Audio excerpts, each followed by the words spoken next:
Hi, it's Alex from StadlerCon. It's almost Christmas, Diwali, New Year's, and so you're going to have people in the house, and I thought we'd make my cousin Cecilia use Stadler's cranberry orange nut bread, and then a punch. I love a punch, and we're going to make a St. Cecilia's punch. So today's all about Cecile. Cecile is a phenomenal cook, Cecilia Stadler, my cousin, and her daughter, Cara Stadler, has a great restaurant in Brunswick called Tao Yuan.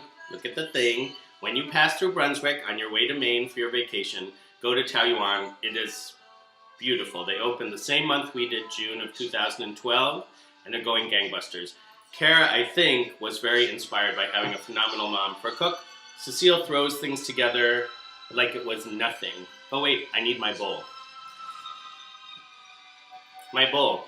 So, it's holiday, there's people in the house, maybe you need to give some presents, maybe you need just to have a little snack for people around, or you want to put this on the table. This bread is a quick bread, like a banana bread.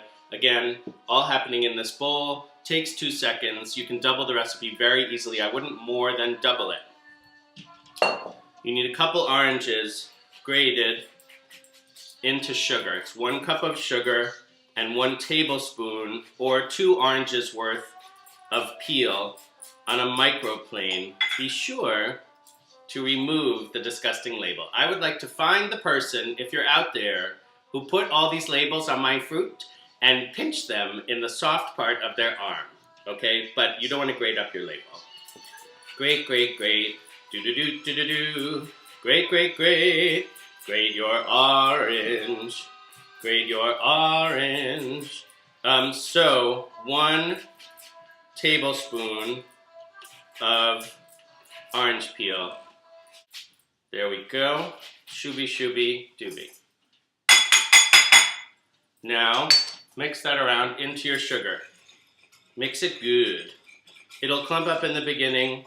Stir it into your cup of sugar until all your orange peel is nicely mixed in. You can also zhuzh it in a food processor if you want to. That goes in your big bowl. DTD. With twigs, lightly beaten. Smooth that together. 4 tablespoons or half a stick of melted butter. I'm standing back because I always spatter myself. Smooth that together. And then 3/4 of a cup of fresh or Tropicana orange juice. This bread has such a nice, bright flavor to contrast the buttery crumb of the cake-like bread in which it sits. It's just right. Then we have 1 3/4 cups of flour, a tablespoon of baking powder, I like Bakewell cream, half a teaspoon of salt. Remember to shmoo up your dries before you put them in your wets. Get them all nicely sifted together.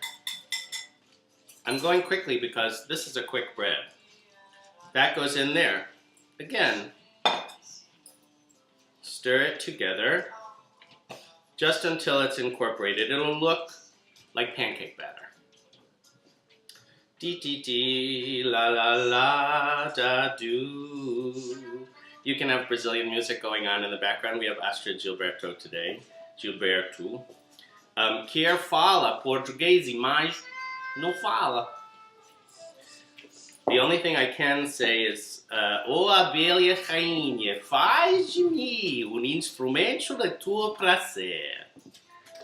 Which means, O queen bee, make of me an instrument of your pleasure.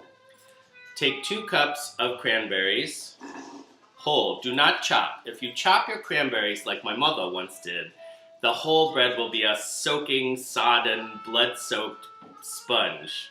Don't do it. Whole cranberries. Also, check your cranberries. I have been noticing these days that there's lots of like squidgy, raisiny, half-rotted cranberries in the bag. You need 2 cups of cranberries. 1 bag is more than enough. But Go fairly carefully through your cranberries to make sure that there's no yucky ones. Those get stirred in. Bring the batter from the bottom to the top.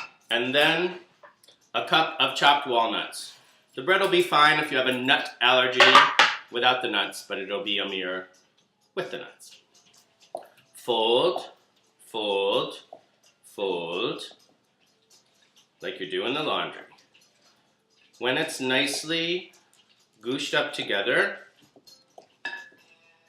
you have one well-greased and well-floured loaf pan, and it goes in.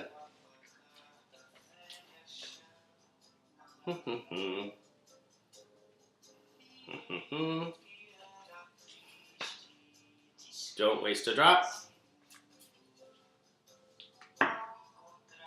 Okay.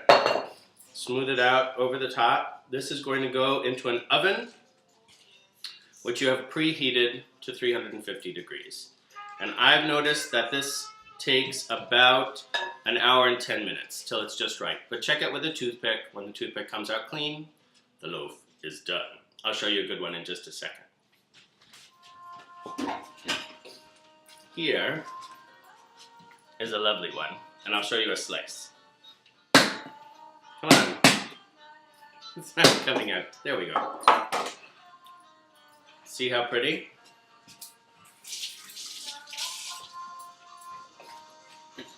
Hi, I'm zipping about. I wash my hands. Now,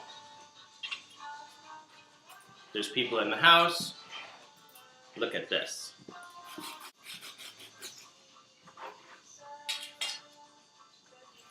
Que coisa de belleza. It's like, I'm bringing it all the way up.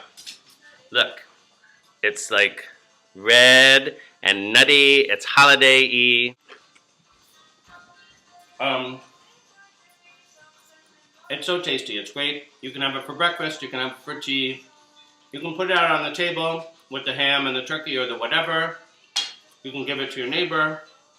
You can make muffins out of it also. The timing will be different, but it does make a lovely muffin. All right, I'll be back in a minute with punch. Rock and roll.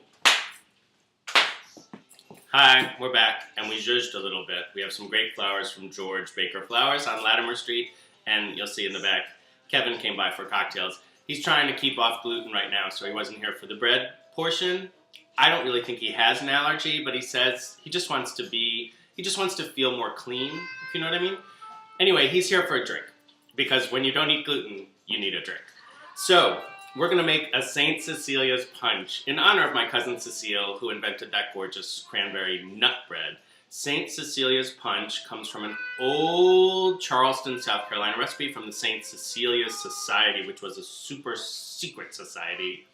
St. Cecilia is also the patron saint of the blind and of music and musicians and musical festivity, so we love her for that. And guess what? I just found out my birthday, November 22nd, is St. Cecilia's feast day. So I am a true servant of St. Cecilia.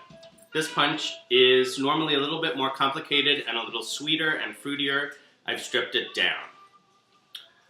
2 lemons. I did Meyer lemons for their gorgeous perfume, which I bought at Sue's. And I steeped them in 3/4 of a cup of brandy and 3/4 of a cup of dark rum. Gajank. Then I made a simple syrup with 3/4 of a cup of sugar and 3/4 of a cup of water. Put it on the stove until it simmers and the sugar dissolves. Take it off the stove and put 2 black tea bags in it, or 2 tablespoons of tea that you got at Steep on 18th Street. And let it sit for 5 minutes, not more than 5, because the tannins will come out and it'll become bitter. So this is a tea-infused simple syrup, which sounds really cool and like you're some super barman from New York, but really is just tea bags in sugar. You'll get a lovely astringency from the tea-strained, tea-steeped simple syrup. Then I have to undo my Prosecco bottle. Such a pretty label, I wanted you to see it. Twist. You can save this for last because it's the most festive part. 2 cans of ginger ale. Some people do their St. Cecilia's with 7-Up. Some people do it with soda water. But since I removed the apricot or peach brandy, I wanted a little sort of fragrant sweetness from my ginger ale. Plus, I love any excuse to have ginger ale in the house. Canada Dry, that's my brand. Pop! And then an entire bottle of sparkling wine. Gaju. Watch it foam. Watch it shimmer. See it simmer, cool and fruity. New St. Cecilia's punch. Give it a kind of a ladle or two. And then as your guests arrive, ladle out a lovely glass. And that's it. You can put traditionally a little bit of chopped pineapple in it. You can play around. And like I said, you could put a little bit of peach schnapps if you're one of those people that secretly loves a fuzzy navel.